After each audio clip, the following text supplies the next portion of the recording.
Solicitamos aos componentes da mesa que tomem assento junto à plenária, exceto a professora doutora Denise Pires Carvalho, presidente da CAPES, que fará sua apresentação. Após, abriremos para perguntas. Todos os participantes receberam um formulário para suas perguntas. Esses formulários de perguntas deverão ser entregues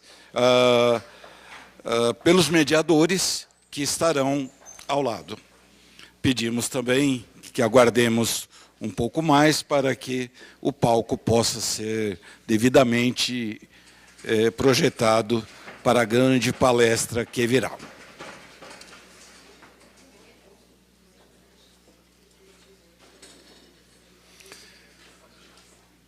Professora Denise Pires de Carvalho, atualmente é presidente da CAPES, membro titular da Academia Brasileira de Ciências, da Academia de Medicina do Rio de Janeiro, membro efetivo da Academia Luso-Brasileira de Letras e membro do corpo editorial da revista.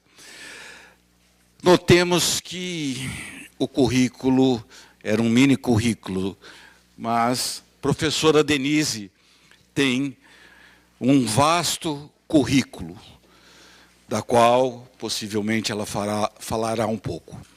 Agradecemos aos colaboradores e desejamos, professora Denise, sucesso na sua palestra. Muito obrigada pela introdução. Eu tenho o desafio de falar pouco, cerca de 40 minutos. É muito difícil um professor se ater ao tempo, principalmente quando a gente deve falar desse assunto, né, sobre desafios e perspectivas da pós-graduação brasileira. Eu trago alguns dados que considero muito importantes para toda a comunidade científica do Brasil, porque a gente tem escutado muito que a pós-graduação brasileira vive uma crise. Na verdade, há, sim, uma crise no mundo todo, que diz respeito não ao Brasil, especificamente, mas à revolução na educação pela qual o mundo está passando. Então, se nós, educadores, não assumirmos que estamos passando por uma revolução, e toda revolução, nós não sabemos o que acontecerá após essa revolução. Nós vimos na pandemia da Covid-19, o Brasil, que estava ainda um pouco atrasado na questão do uso de tecnologias no ensino, nós tivemos que nos adaptar durante a pandemia e ingressar nesse mundo novo para muitos de nós, que é o uso de tecnologias, né? O ensino mediado por tecnologias. E, enfim, toda essa revolução está mudando o ensino no mundo, no nível da educação básica, com o ChatGPT, até a pós-graduação. Então, você tem todo esse mundo virtual, as novas tecnologias. Então, estamos passando por uma revolução. Mas a crise na pós-graduação brasileira, ela também não está isolada de todo esse contexto, com as questões que nós passamos nos últimos anos no Brasil, independente da pandemia, né? E que o mundo vem passando também, que é o questionamento da ciência, o movimento negacionista, que vive com a humanidade desde que o mundo é mundo, né? Então, quem conhece a história das sociedades e da humanidade sabe que isso convive com a humanidade, né? Questionar a ciência é natural. Então, vamos falar da pós-graduação estrito sensu, e a CAPES, que é essa agência federal ligada ao Ministério da Educação, é uma autarquia ligada ao Ministério da Educação, é a CAPES a responsável pelo Sistema Nacional de Pós-Graduação.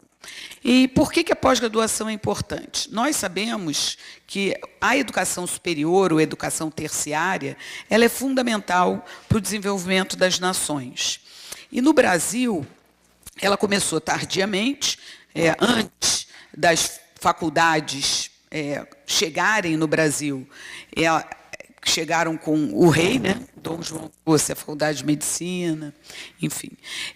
Um pouco antes havia uma escola de engenharia, que não se sabe muito bem se era uma escola de educação superior ou era de nível técnico, que foi a Escola Politécnica, que se uniu à Faculdade de Medicina e do Direito para formar a Universidade do Rio de Janeiro, hoje o FRJ. Vejam, isso só em 1920. Né? O rei chegou um bocado antes aqui. Então, a elite brasileira ia estudar na Europa e não se incomodava muito, né? Porque a sociedade brasileira não precisava estudar. Né? Nós éramos uma colônia de exploração. Mudou um pouco quando o rei chegou, mas só um pouco. E ainda hoje, muitos brasileiros defendem o modelo colônia de exploração. Esses que negam a ciência e esses que negam a pós-graduação. Mas vamos falar do que é bom aqui hoje, que é esse sistema que se consolidou. Mas vejam, quando a gente olha para chegar no mestrado, né, que é um curso de pós-graduação em estrito senso, ou no doutorado direto, que existe desde o início, né, no parecer Supera já permite o doutorado direto, não é uma novidade no país, mas mestrado e doutorado são os cursos em estrito senso. O indivíduo precisa estar graduado.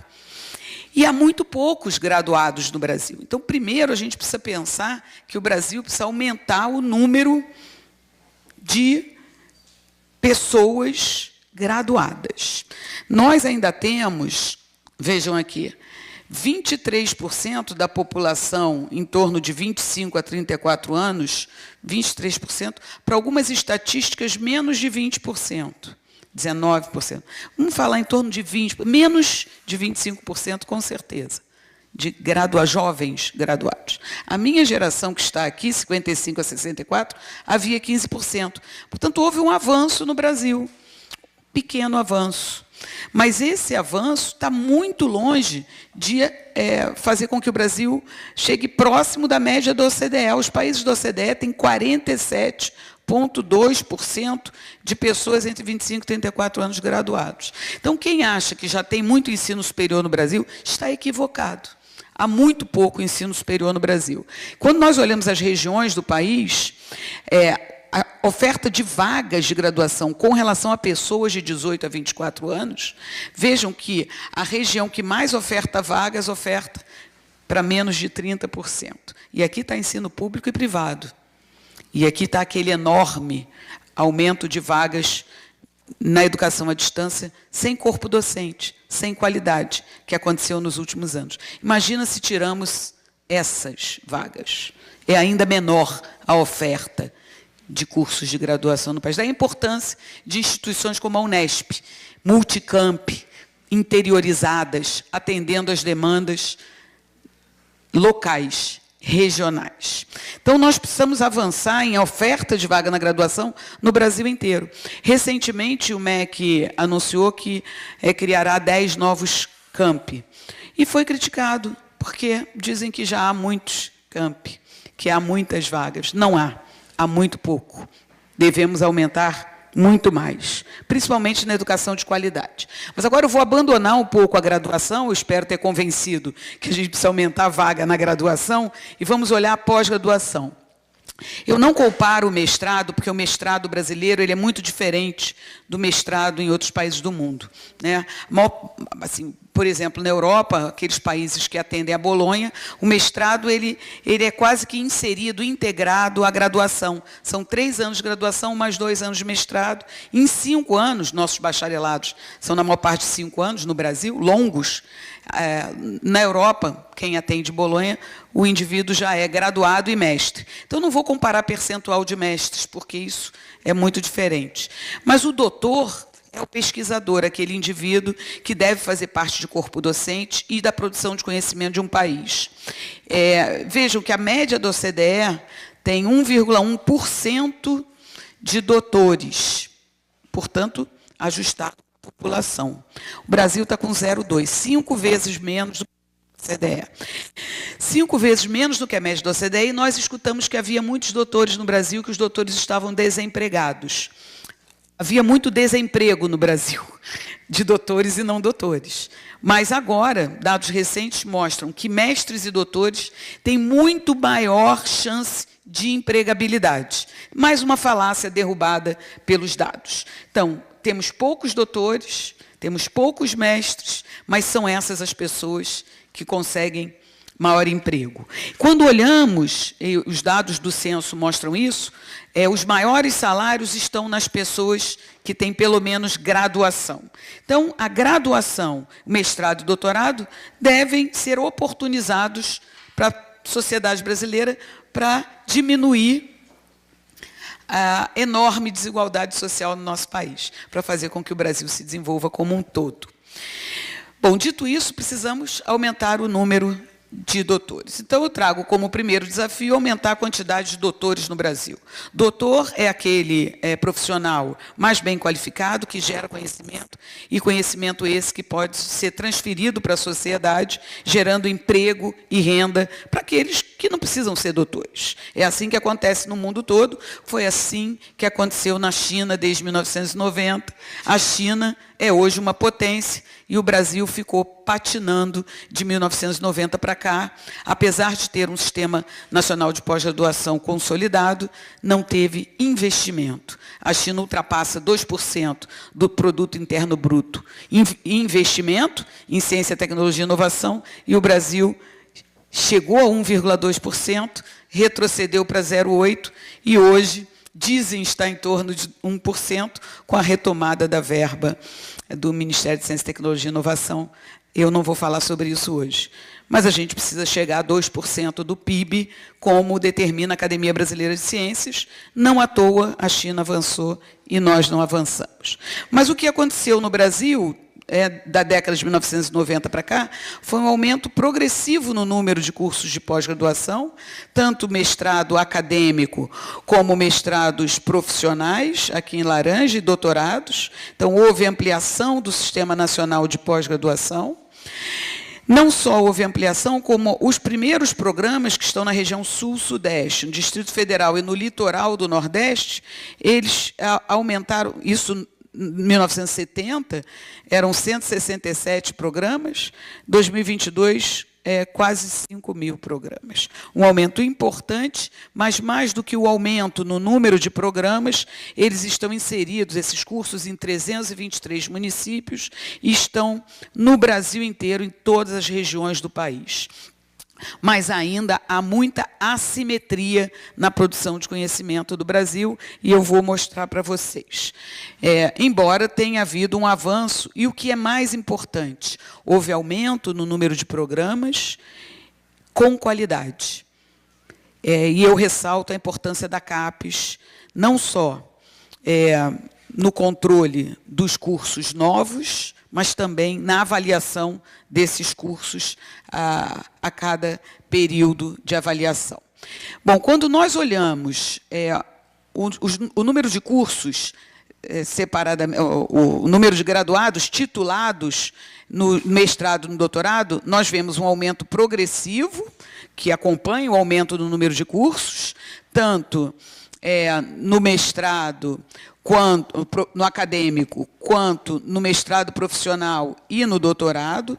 A meta do Plano Nacional de Educação, do PNE, foi atingida para 60 mil mestres por ano no ano de 2016. Depois, esse número de mestres anual diminuiu, aumentou, de forma que ele volta a aumentar. Em 2019 havia 60 mil mestres, mas nós nunca havíamos atingido a meta 14 de 25 mil doutores por ano.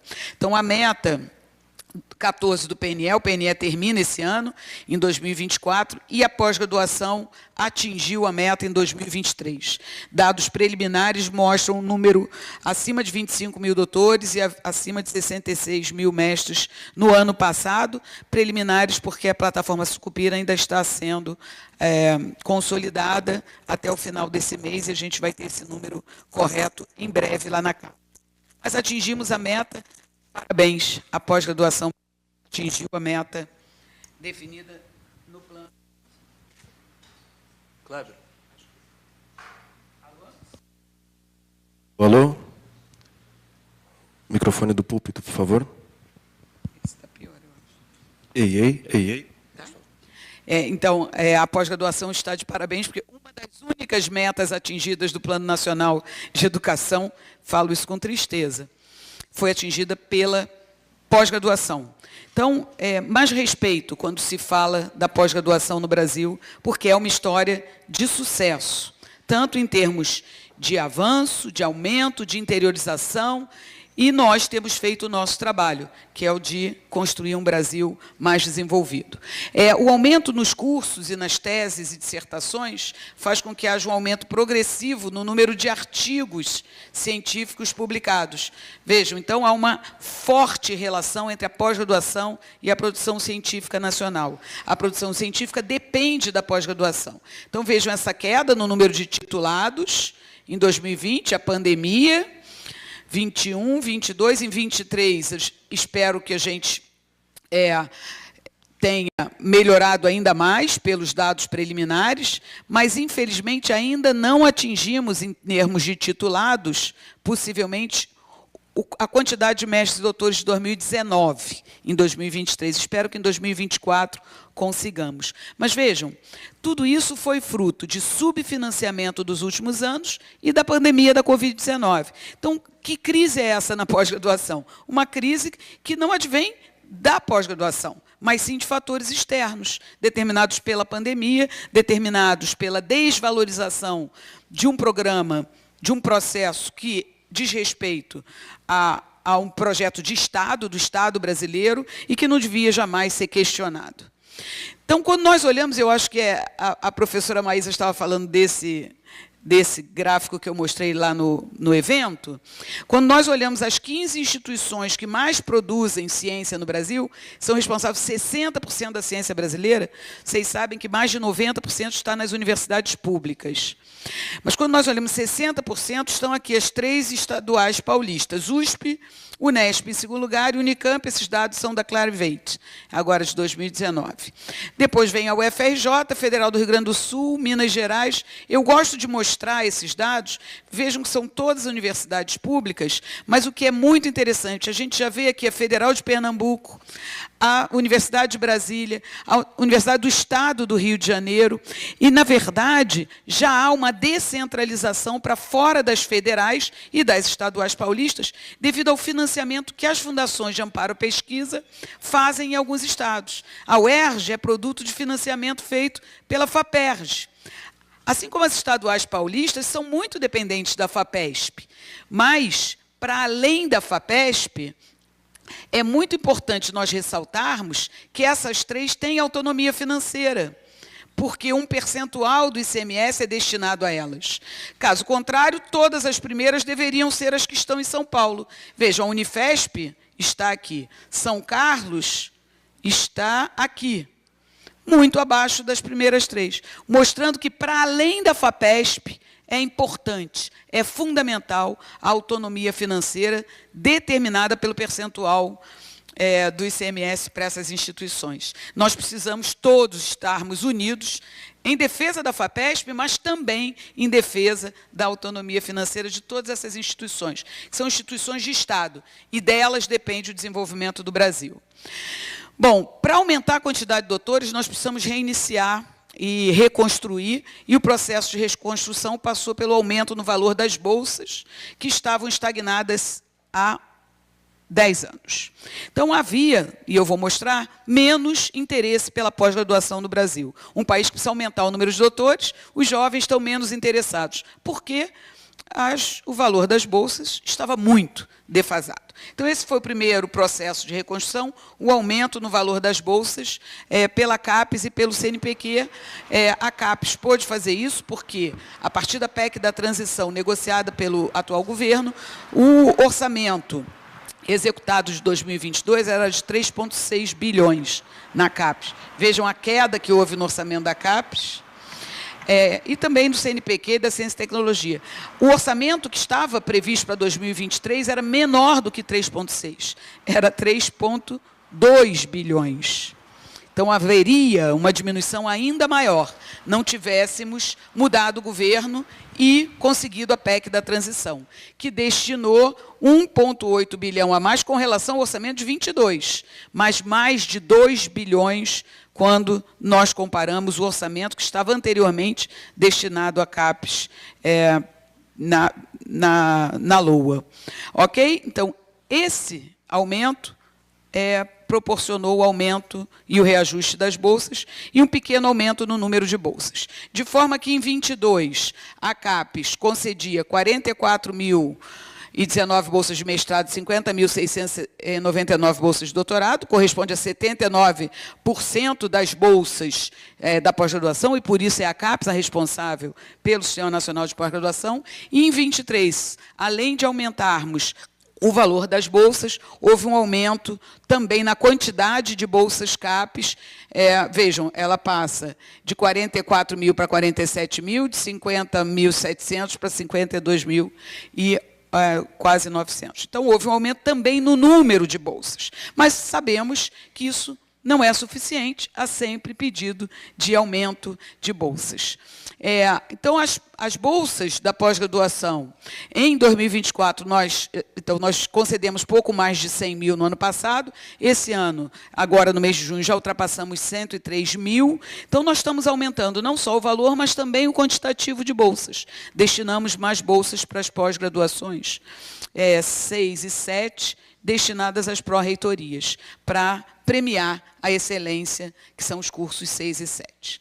Por exemplo, isso fez com que as matrículas na pós-graduação, esse conjunto de atitudes, aumento no valor das bolsas e do número de bolsas, fez com que houvesse um resgate no número de matrículas em 2023, e eu espero que estejamos muito melhor em 2024. Porque aumentamos o valor e o número de bolsas. Mas também porque aqui, vejam, essa estagnação no número de matrículas é produto de uma série de fatores, dentre eles a desvalorização da pós-graduação. Aí eu trago os números para vocês da Unesp, 21, 22 e 23. Então, vejam que o número de bolsas é mais ou menos mantido em toda a Unesp, né, entre doutorado, mestrado e pós-doutorado. A CAPES tem a intenção de retornar com os programas de pós-doutorado, espero ter orçamento para isso. Mas, quando nós olhamos o número de bolsas mais ou menos mantido, o investimento ele aumentou. Por quê? Pelo aumento no valor das bolsas. Então, a gente precisa pensar nesse equilíbrio, número de bolsas e o valor dessas bolsas. Então, não é fácil fazer essa gestão. Eu espero que todos os coordenadores e coordenadoras de curso tenham essa sensibilidade. Nós não conseguimos, com o orçamento atual, com a expansão do sistema que aconteceu, garantir um aumento maior no valor e também no quantitativo de bolsas. Então, é um equilíbrio para que possamos aumentar o número e também o investimento em bolsas. Aqui, custeio, infelizmente, PROAP e PROEX ainda tem um valor muito defasado, mas houve um pequeno aumento também em 2023, e nós pretendemos que o acesso ao portal de periódicos aumente, principalmente com os acordos transformativos, que farão com que a CAPES invistam mais verba ainda através dos acordos transformativos que estão em curso. Mas eu queria mostrar para os senhores o seguinte: quando nós olhamos as bolsas exclusivamente CAPES no país, com relação a estudantes matriculados, e daqui a gente tira um percentual, o maior percentual de concessão da CAPES ficou em torno de 40%. Mestrado, doutorado e aqui no meio todas elas, né? Então, ao longo do tempo, desde 2012, chegamos a 40% das bolsas de mestrado e doutorado do país. Nos últimos anos, as fundações de amparo à pesquisa têm nos ajudado, vocês viram que elas entraram ali com um percentual semelhante ao do CNPq, mas há estados que não têm FAPES que concedem bolsas. Então, 35% é a média de estudantes bolsistas com bolsas CAPES. Mais estudantes são bolsistas no doutorado, percentualmente, do que no mestrado. Mas, olhem, a quantidade de estudantes que ingressam na pós-graduação diminuiu em alguns estados da federação. São 7 estados especificamente. Apesar de todo esse esforço para a reconstrução, por quê? Isso são dados de 2022. Então, quando a gente ouve, né, a crise na pós-graduação, diz respeito a tudo isso que a gente viu até agora. Porque os dados que estão, que que os jornalistas têm acesso, são os dados de 2022, que estavam no Plano Nacional de Pós-Graduação, que foi para consulta pública. E eu cheguei na CAPES há 4 meses e pedi que a comissão reveja todos os dados.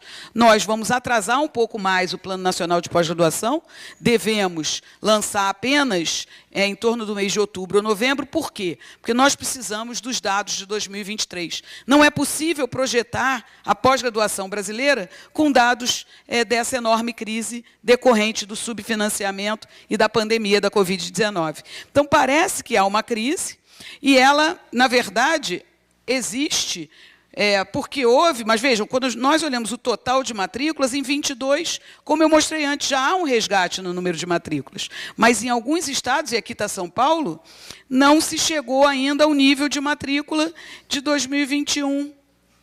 Mas está maior do que 2019. Então, quando se fala em crise, a gente tem que pensar o que é que os jornalistas estão querendo dizer. Há menos interesse pela pós-graduação. Vejam, em 22, nós tínhamos uma bolsa que era muito menor o valor do que hoje. Não é 23 ainda. Vamos ver os dados de 2023 e projetar melhor o futuro da nossa pós-graduação. Esses foram os estados que houve diminuição de matrículas. Agora, esse dado é muito importante para nós todos. Em algumas áreas, como as engenharias, as ciências exatas e da terra, ciências agrárias e biológicas, há uma diminuição importante no número de ingressantes. Essas áreas nós precisamos olhar com mais atenção. Qual o motivo e o que fazer para atrair essas pessoas nessas áreas do conhecimento que são fundamentais para o desenvolvimento do nosso país. Tá? Eu deixo aqui, esse é um dos desafios, e um dos desafios que estará, com certeza, como meta no Plano Nacional de Pós-Graduação do Brasil. Então, essas 4 áreas. Mas nas outras áreas houve, inclusive, crescimento. Então, a crise ela acontece em algumas áreas do conhecimento, em alguns estados da federação mais do que em outros, e é essa a crise pela qual passamos. Quando nós olhamos o número de titulados, houve uma diminuição no número de mestres, não de doutores, aqui em 22. E esses dados todos que estão lá na consulta pública levaram os nossos jornalistas a dizer que é uma crise. Mas, quando olhamos a evasão no mestrado e doutorado, vejam que a evasão no mestrado ela decresce progressivamente.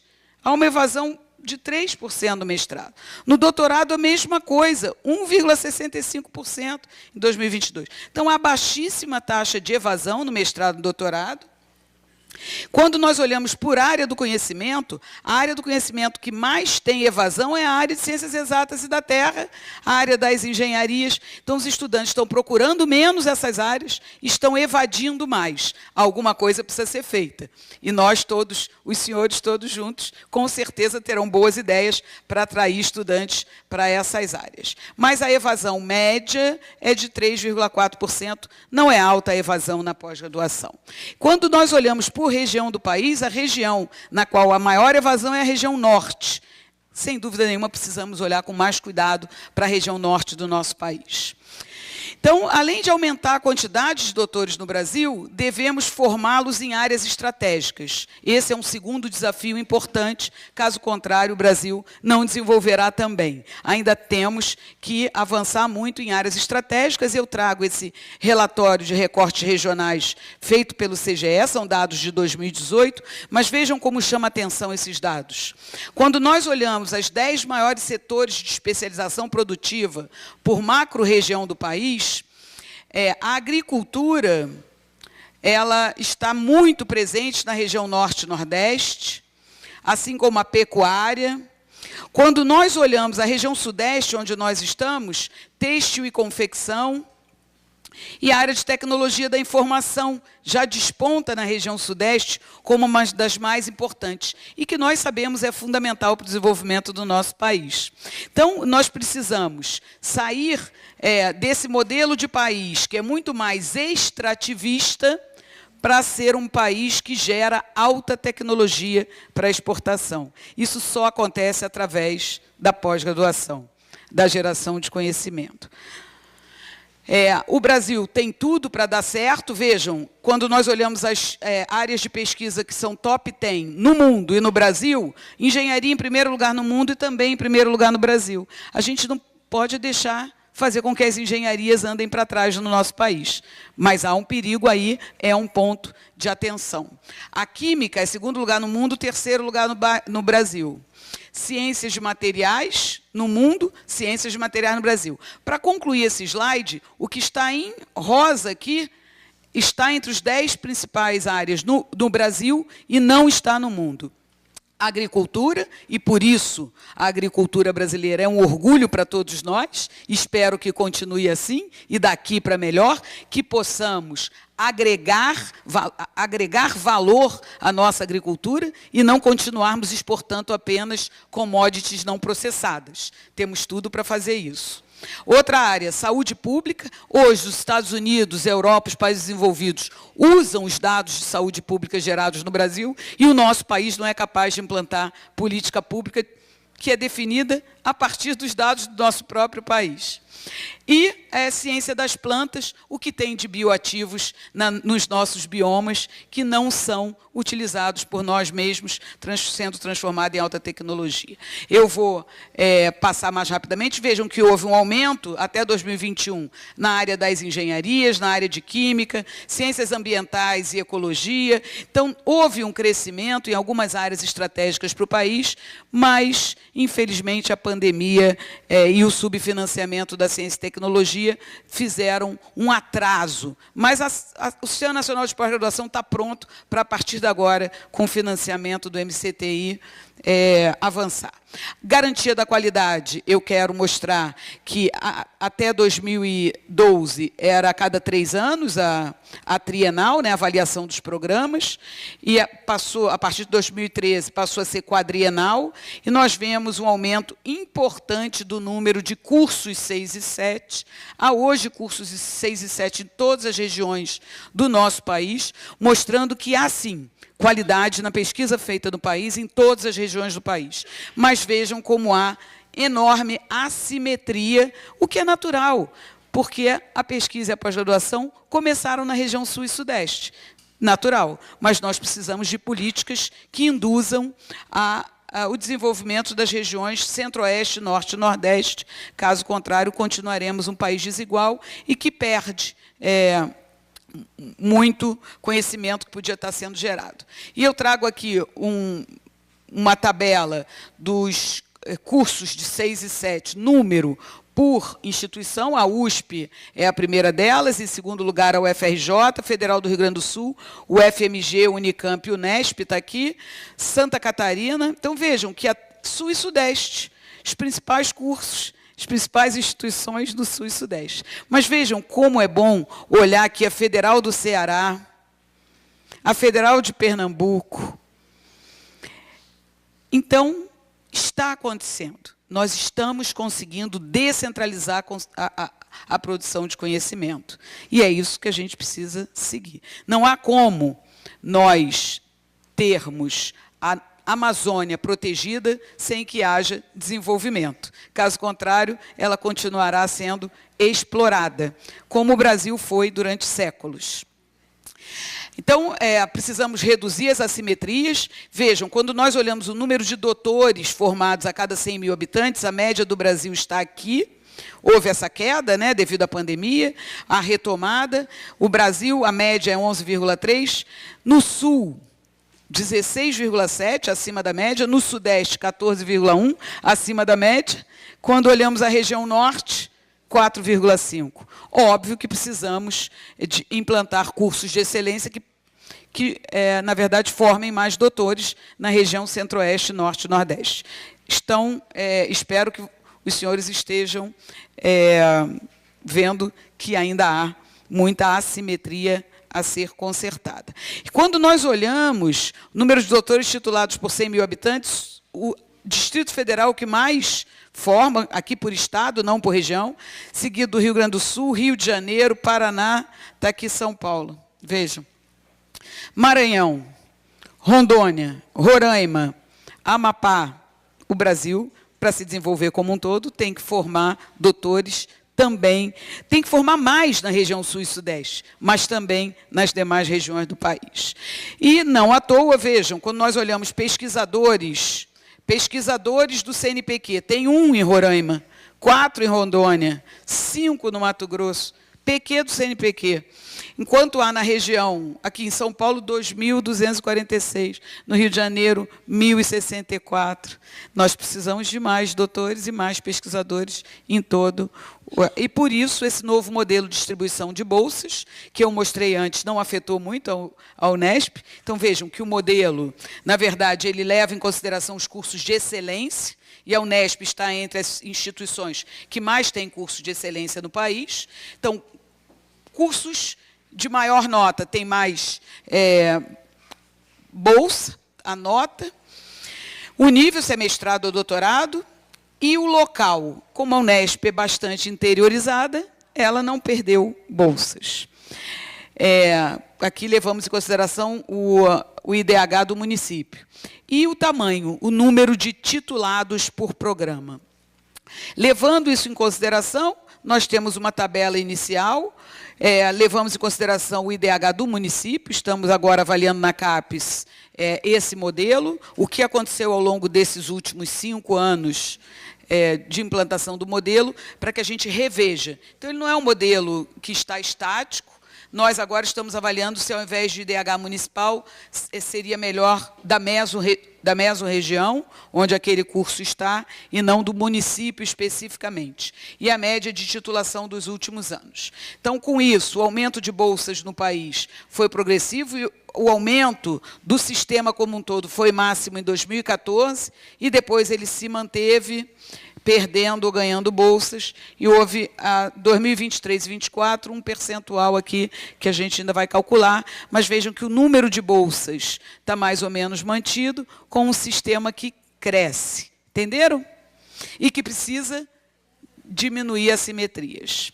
Então, quando nós olhamos, a CAPES decidiu implantar mais bolsas de doutorado do que de mestrado mais ou menos mantidas, com aumento de bolsas de doutorado, e, a partir de agora, a gente pretende não só manter esse número maior de bolsas de doutorado, como também aumentar as bolsas de pós-doutorado no nosso país. Temos um sistema que é um sistema muito consolidado, muito sólido, e, sob nosso ponto de vista, aqueles estudantes que fazem uma graduação com iniciação científica longa, podem fazer um mestrado mais curto, ou mesmo um doutorado direto, desde que eles tenham a perspectiva do pós-doutorado, e essas são as mudanças que nós queremos pensar junto com a comunidade e introduzir no Plano Nacional de Pós-Graduação, para que a gente consiga aumentar o número de doutores de uma maneira mais veloz no nosso país. Nós estamos formando doutores próximo dos 40 anos de idade, o mundo forma doutores em torno de 30 anos,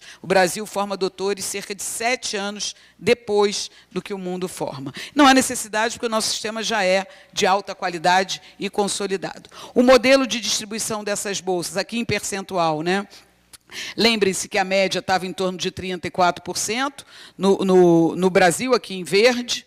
A região sudeste, em roxo, ela fica mais ou menos... Vejam que houve um aumento até 2014, e ela fica em torno disso. É a região onde tem os cursos mais consolidados, e com o modelo houve um aumento no percentual nas regiões norte, nordeste e centro-oeste, e a região sul é a região do país que mais tem percentualmente bolsas de pós-graduação. Então, o modelo ele mudou um pouco essa redistribuição de bolsas, mas principalmente em torno de bolsas novas, em menos retirando bolsas da maior parte dos programas. Então, reduzimos assimetrias e precisamos garantir fomento, e, por isso, é importante essa retomada do orçamento de 2023, que eu espero possamos executar também em 2024, projetando 2025 com aumento de orçamento para aumentar o pós-doutorado. A internacionalização, já estou terminando. Nós temos, no momento, vários programas com alguns países parceiros, há 7.700 brasileiros fora do país, 1.400 estrangeiros no país. A política atual é de aumentar o número de estrangeiros no nosso país. É fundamental que nós interiorizemos a ciência nacional a partir dos pesquisadores de outros países do mundo. Há mais de 700 projetos internacionais, através de bolsas individuais, de programas conjuntos e de parcerias entre universidades. Aqui a Unesp, quanto a Unesp tem bolsas de doutorado sanduíche no exterior, pesquisador visitante sênior, visitante júnior, professor visitante. Vejam, a Unesp é uma potência em termos de internacionalização. Quero parabenizar toda a comunidade por isso. O print da Unesp é um sucesso. Em custeio foram mais de 10 milhões, em bolsas mais de 70 milhões investidos na instituição. Tenho certeza que transformaram a Unesp numa instituição ainda mais internacional e, portanto, mais forte. E o print termina esse ano e eu trago aqui o anúncio de que virá um novo programa diferente do print. Não será o print. Sabia que vocês iam ficar assim assustados. É um programa que vem, eu tenho certeza que todos vão gostar. Ele vem com mudanças importantes. Eu vou falar só um pouquinho. Não posso, porque nós ainda não acabamos os estudos lá na Diretoria de Relações Internacionais, mas é um programa que vai privilegiar redes sul, sul, norte e temáticas. Não vou falar mais do que isso. Mas, com certeza, vocês estarão, assim como todas as instituições internacionais do nosso país. Não, institucional, mas isso que a gente está desenhando. Se nós vamos ter a ideia inicial é que uma instituição possa participar de mais de uma rede. Se é essa a pergunta. Mas não é um indivíduo, é um grupo, né? Numa área temática. Então, a Unesp não vai. Ela teve um print, ela não terá um novo programa. Possivelmente ela terá rede, ela participará em rede de mais de um. Porque é muito difícil, né? Eu não sei nem como vocês conseguiram fazer um print tão bom. É muito difícil conseguir. Enfim. Bom, antes de falar desse programa, porque ele ainda está sendo desenhado, eu volto aqui para falar desse novo programa. E quero ouvir vocês, aliás, né? Porque a gente deve lançar até o final do ano. Temos aí alguns meses para elaborar e discutir com a comunidade. O Movela América foi lançado, eu acho que todos vocês viram, 300 bolsas de mestrado e 200 de doutorado, para estudantes virem da América Latina e Caribe. Eles virão com bolsa CAPES, bolsas sanduíche, bolsas de curta duração, para povoar os nossos laboratórios, as nossas instituições de estudantes da América Latina e Caribe, para uma curta estadia. Eu espero que isso sirva para aumentar estrangeiros no nosso país, mas, mais do que isso, para consolidar colaborações que, quem sabe, serão mais consolidadas a partir do novo programa da CAPES de internacionalização, que será, eu espero, muito mais amplo do que foi o print, que atendeu poucas instituições e a maior parte delas no litoral do Brasil. O print ele reproduz um pouco o que era a pós-graduação no início lá do nosso país, e a gente quer um modelo que atenda todas as regiões do país. O Movela América, o edital está aberto. O CAPES, a UGM, na verdade, toda instituição brasileira pode participar, não apenas aquelas que fazem parte da UGM, mas as instituições internacionais têm que ser, nesses países, as instituições que fazem parte da UGM.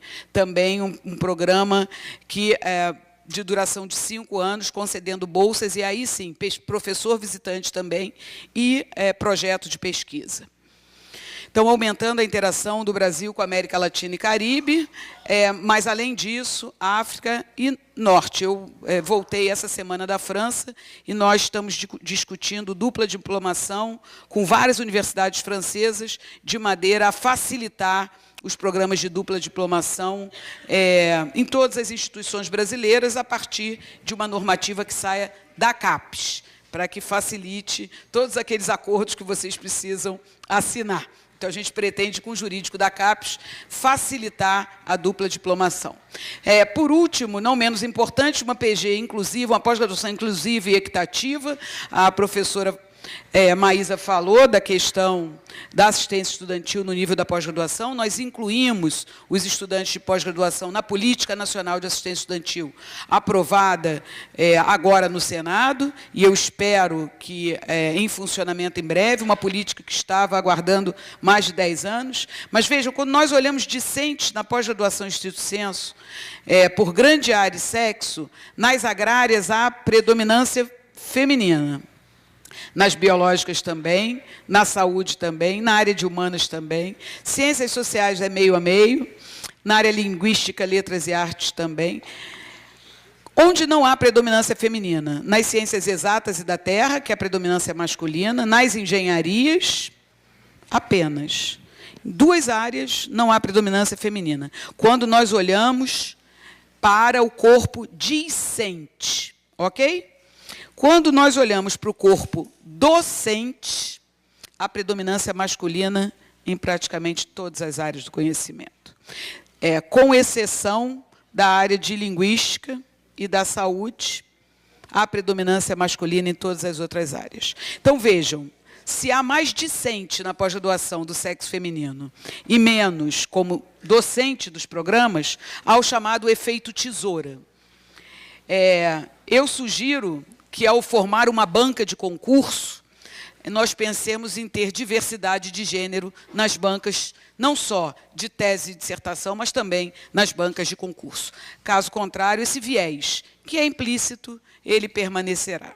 Então, vamos começar, a discutir igualdade e equidade na pós-graduação. Quando nós olhamos corpo docente e uma pirâmide etária, porque muitos dizem porque as mulheres demoram mais tempo a ingressar na carreira devido à maternidade. Vejam que não há, em nenhum momento, na carreira docente, há mais mulheres do que homens. Então, não é uma questão de ingresso mais tardio na pós-graduação.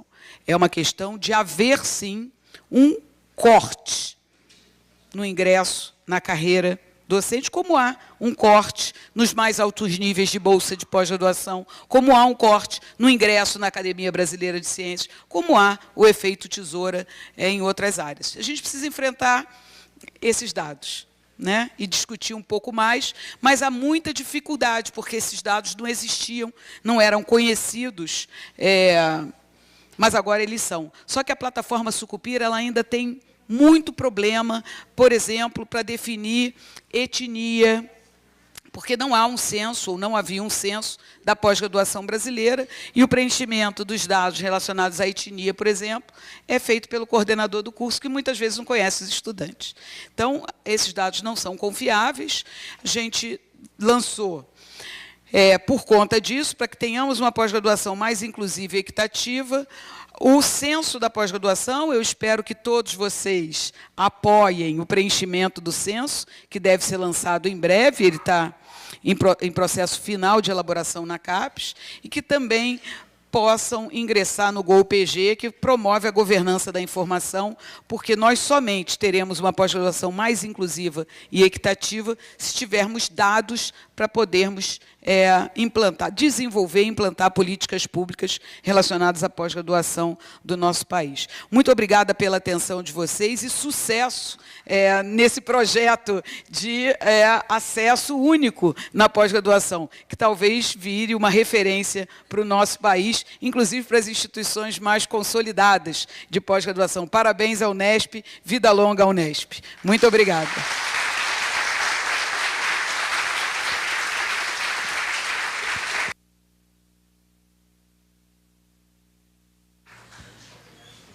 Denise.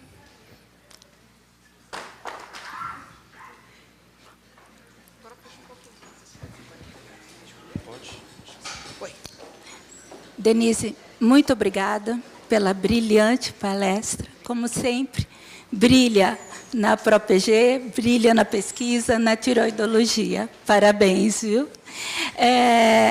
Nós tivemos várias perguntas, nós selecionamos aqui algumas que foram repetidas, e vamos Então, fazer pelo menos 5 perguntas para você, e as que não conseguirmos, nós depois pegamos sua resposta e mandamos para os coordenadores. Tudo bem? Uma das perguntas é: há perspectiva do lançamento de um programa de bolsas de doutorado direto pela CAPES? Na verdade, a CAPES ela não impede o doutorado direto. Inclusive, há uma portaria muito antiga da CAPES, que muitos não conhecem, que é uma portaria que permite a mudança de nível. Então, o estudante que está no mestrado e que passa para o doutorado, com ou sem a defesa do mestrado, ele tem a sua bolsa de mestrado transformada em bolsa de doutorado. Não sei se vocês todos conhecem essa portaria. E eu me assustei um pouco, porque eu fui coordenadora de pós-graduação muitos anos, no início dos anos 2000, e eu fiz editais de mudança de nível, e a mudança de nível atendia muito estudantes que tinham vindo de uma longa iniciação científica e queriam ir num pós-doutoramento para o exterior, queriam acelerar o processo, estava com perspectiva de concurso, e eles tinham tudo para passar para o doutorado, ou direto, mas eles queriam o título de mestre. E aí a gente fazia lá na pós-graduação um edital, e era uma pós-graduação jovem que não tinha bolsa também. Então, era bom, porque esse estudante, a bolsa de mestrado dele, se ele defendesse até 18 meses, passava para uma bolsa de doutorado, sem que ele precisasse pegar uma das cotas de doutorado, entenderam? E eu usava muito isso, e quando eu cheguei na CAPES e perguntei lá para a equipe, falei: como está a mudança de nível? A CAPES não permite mais? Não permite, professora. Para todos os cursos, independente do nível, é um percentual que é até 20% das bolsas, mas não usam nem 5%. Eu falei: mas como assim? Por que não usam, né? Então, a gente vai reformular essa portaria, viu? Em breve, a gente está editando uma portaria nova para chamar a atenção, porque, às vezes, muda o coordenador e se perde a história. E ninguém fica olhando uma portaria datada de 2006, né, gente? Isso não vale mais. Vale sim. Bom, não só essa portaria vale, como ela vai ser editada. O Conselho Nacional de Educação aprovou uma nova resolução, que depende ainda do homologo do ministro, e eu não sei como essa discussão vai seguir, não sei se vocês tiveram acesso, o Fórum de Pró-Reitores teve acesso. Ela traz essa novidade, que é a possibilidade de integrar graduação com pós-graduação, seja no nível do mestrado ou do doutorado. Não é obrigatório. Aquele estudante que está num curso de engenharia e que já está num laboratório de pesquisa e que queira passar direto para o doutorado, mesmo durante a engenharia, se o programa de pós-graduação permitir, a CAPES permite. Isso já acontece assim com a medicina, né? O MD-PhD da UFRJ tem mais de 20 anos. E muitas universidades, não sei se a Unesp tem MD-PhD, mas muitas universidades têm. A PUC do Rio Grande do Sul há muitos anos. A PUC do Rio Grande do Sul. E cada uma com um modelo diferente, devido à autonomia. Na UFRJ, além do MD-PhD, a gente tem engenharia química para mestrado ou para doutorado. Então, alguns programas já fazem isso. O que a gente vai fazer agora com essa resolução do CNE é permitir para todo mundo que todo mundo fique sabendo que pode. Então, há esse movimento que, vejam, não é obrigatório, não é para todos, porque nós sabemos que a formação na graduação no Brasil, ela é muito heterogênea, dependendo da instituição. E muitos estudantes, às vezes, eles se despertam para a pós-graduação sem terem feito uma iniciação científica longa. Então, isso é importante. Então, é bom que todo o sistema ele se adeque para a realidade nacional, né? Às vezes, eles são graduados em instituições que não têm uma trajetória, uma experiência importante, né, em pesquisa, né? Então, é graduado e ainda precisa. Então, vai poder tudo. Inclusive, a gente pretende portariar um programa de residência PhD, que a residência médica atraia mais estudantes e ele possa sair, ou aquele residente que gera conhecimento, aquele residente que tem as características de um cientista. Não é para todos, é para alguns. Eu vou falar, porque eu sou professora lá da UFRJ, nas turmas de medicina, nenhuma turma até hoje teve mais, nenhuma delas teve mais de 5% dos estudantes no MD-PhD. Veja, 5% dos estudantes fazem MD-PhD. Então, não é um programa para todos, mas é um programa que oportuniza. E muitos desses estudantes que fazem o MD-PhD, eles se tornam professores da universidade, são pesquisadores. Eles não iam mesmo fazer aquela profissão médica fora da academia. Então, por que perder mais tempo, né? Muitos deles, alguns fazem residência, outros nem fazem residência. Então, vejam, é isso. A gente deve atender o máximo possível a diversidade. Por quê? Porque o sistema ele é consolidado. Ele permite o doutorado direto desde sempre. Só que muitos concursos pontuam o mestrado. E isso é um problema que a CAPES não vai resolver. Mas aí o estudante ele pode ou não defender, né? Quando eu era coordenadora, a maior parte defendia como já o projeto de tese para o doutorado. Ele defendia, se fosse aprovado, recebia o título de mestre, e aqueles resultados desse, a gente chamava de mestrinho, carinhosamente, um mestrado mais curto, esse estudante passava para o doutorado e continuava, inclusive com os dados, porque era um projeto de tese para o doutorado. Ele tinha que ter resultados suficientes para que ele obtivesse uma tese de doutorado dali a mais um tempo. Ao todo, eram 60 meses, né? Enfim, era assim. A gente vai desenhar isso tudo e vamos mover esse sistema que está parado há muito tempo. Mas, por favor, não é obrigatório, não é para todos. Ninguém quer mudar o que está funcionando. A gente só quer adicionar possibilidades novas. Tá bom? Denise, uma pergunta que foi aqui recorrente foi sua opinião sobre a qualidade, assim, não sua opinião, mas se você considera que a qualidade de ensino médio estaria adequado para a entrada, né, na graduação e no ensino da pós-graduação. Assim, não é onde você transita, mas se você puder, como foi uma recorrência, tá?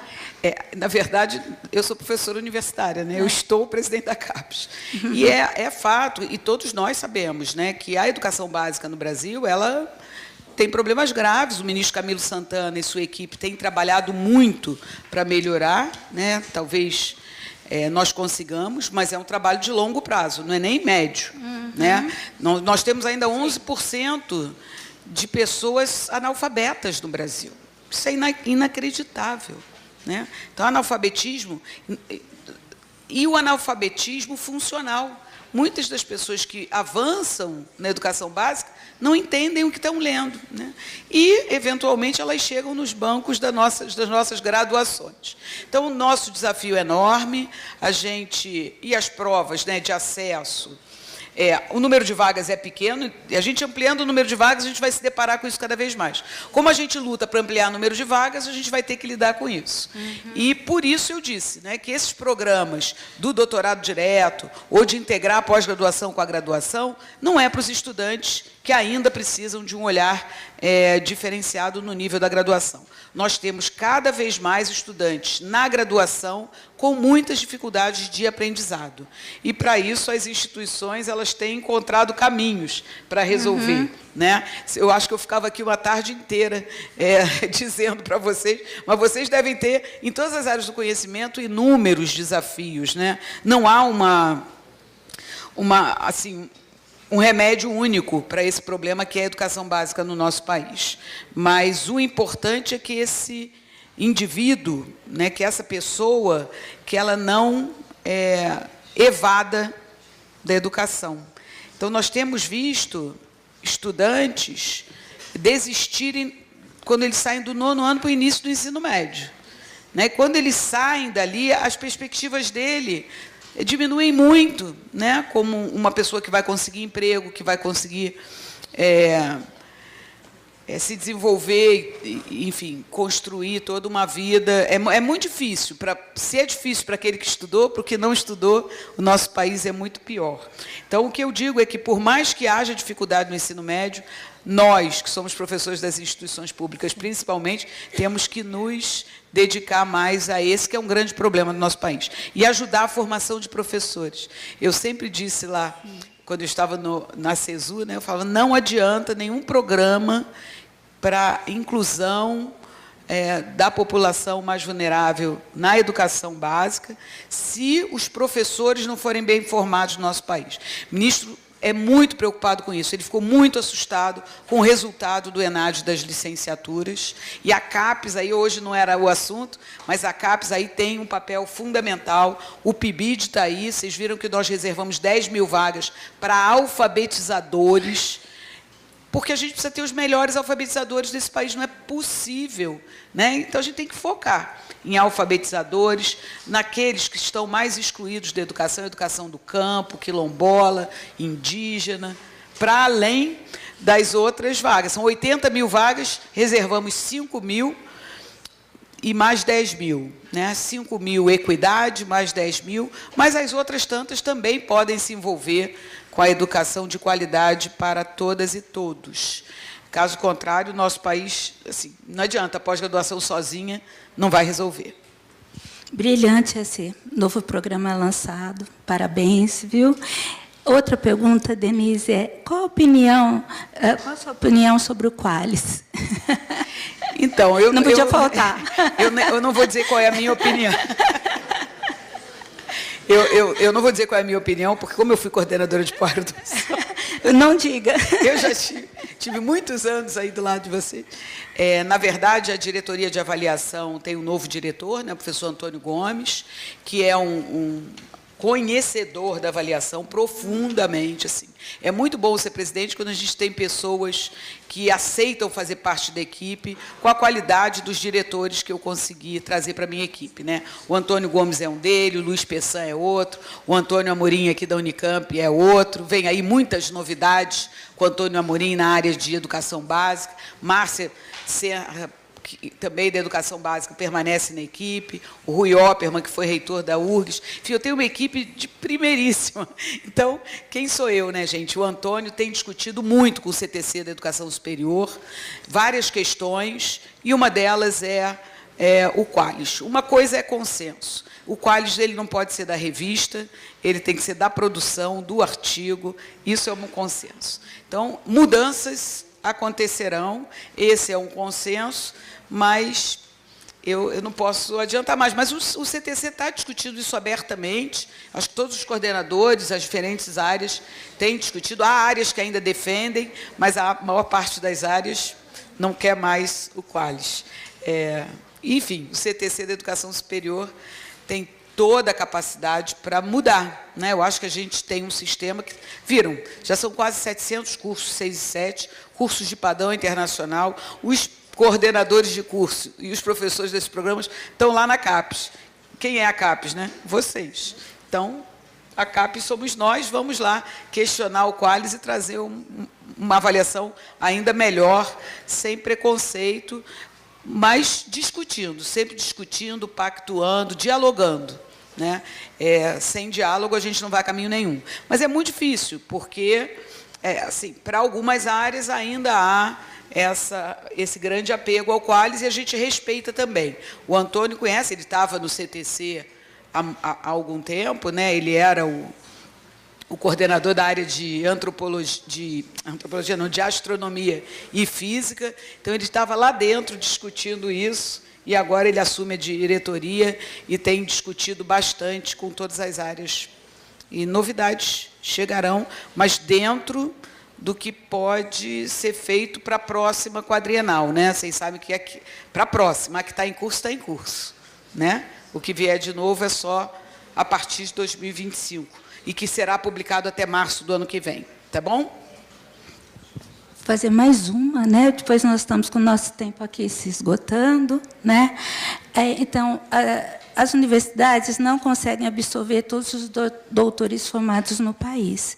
O que e como os PPGs devem fazer para mudar esse foco de formação de doutores e também atrair mais candidatos para outros setores do país?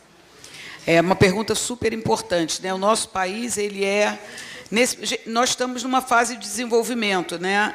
A fase que nós estamos é uma fase que é semelhante, esses nossos dados são semelhantes à África do Sul. Então, a África do Sul também tem cerca de 60%, 70% dos doutores na área de educação. Então, o Brasil não é o único país do mundo aí. Mas, quando a gente olha os países mais desenvolvidos, a maior parte dos doutores não está na academia, é o oposto. Né? 60% está no setor produtivo não acadêmico. O Brasil, eu brinquei, cadê a nossa AstraZeneca? Não foi? Porque a vacina nós desenvolvemos, mas então falta ao Brasil esse setor produtivo não acadêmico que tenha incentivos para contratar doutores e produzir conhecimento no nosso país. A política da nova indústria do Brasil, não sei se vocês acompanharam, ela está baseada na contratação de doutores pelo setor produtivo não acadêmico. Daí, o novo edital do CNPq, do MAIDAI, ele vem ampliado, ele agora foi prorrogado, e a CAPES entra nesse edital MAIDAI com bolsas de doutorado. Então, a gente vai conceder pelo menos 90 bolsas dentro, dentro da indústria, né, do setor produtivo não acadêmico. E assim a gente pretende, porque o que acontece? Na graduação, eu fui reitora, né? Eu assinava muitos processos, vocês devem assinar, de estágio dos estudantes de graduação, estágio obrigatório no setor produtivo não acadêmico. Mas a pós-graduação não, nossos pós-graduandos estão todos no setor acadêmico, né? E é muito difícil a interlocução depois do doutor formado. Então, ele precisa ter uma vivência no setor produtivo não acadêmico para que ele conheça e essa vocação pelo setor produtivo não acadêmico possa acontecer. Isso é a primeira coisa, né? Pelo menos um estágio de 6 meses, eu dizia, quando era reitora, eu falava para a minha pró-reitora de pós-graduação, vamos, independente de MAIDAI, falei, vamos deixar os nossos doutores pelo menos 6 meses, vejam. A UFRJ tem um parque tecnológico há mais de 20 anos, o SEMPES está dentro, a Petrobras está dentro da UFRJ, vocês viram, a posse da presidente foi lá, desde a década de 1970. Nossos pós-graduandos não fazem estágio lá. Entendo que todo aquele processo de extração de petróleo de águas profundas, nova tecnologia, acontece nos laboratórios, não acontece lá dentro do ambiente da empresa, entenderam? E a gente precisa desse caminho dos pós-graduandos para dentro da Petrobras, para dentro da Total, estou falando da área de óleo e gás, né, que é uma área muito forte, mas para dentro da indústria farmacêutica e assim por diante. Então, quando a General Electric chegou lá na UFRJ, ela já saiu.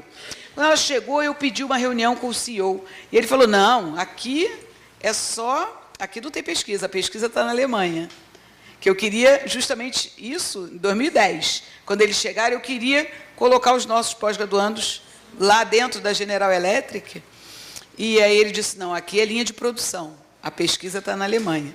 E isso precisa mudar, precisa ter pesquisa no Brasil. Nós temos doutores para isso, né? E doutores de altíssima qualidade. Hoje, vocês aqui em São Paulo estão vendo a Boeing pegar todos os doutores que estão lá na Embraer.